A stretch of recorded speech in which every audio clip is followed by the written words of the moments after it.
Ako si Yan at siya naman si Yuan. Isa akong ama at ito ang kwento namin.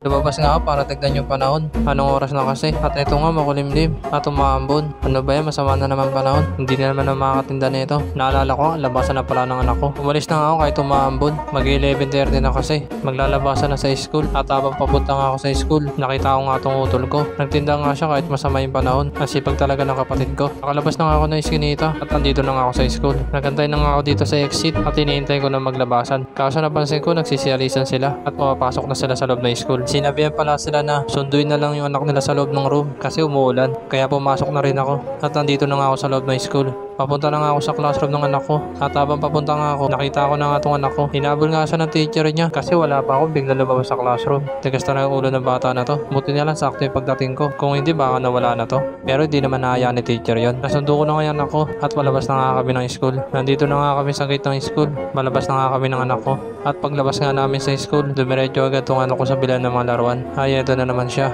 Papabili na naman ng laruan. Tapos ilang araw lang naman, mawawala na naman. At eto nga yung pinabili niya, clay. At eto daw ang gusto niyang kulay, pink daw. Grabe ka anak, pink talaga. Pagkatapos ko nga sa bilihan ng clay, umalis na rin agad kami. Andito na nga kami sa eskinita. Nagmamadali na nga kami umuwi kasi umaambon na. At habang naglalakad nga kami ng anak ko, biglang umintutuan ako sa paglalakad. May tinuturo siya, kaya pinuntahan ko siya kung sino yung tinuturo niya. Sabi niya tito daw.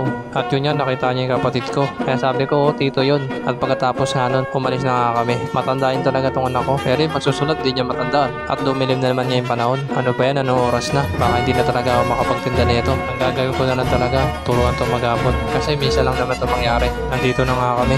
Kung nagustuhan mo pala yung kwento namin, pakilate naman sa share. Hanggang dito na lang. Salamat.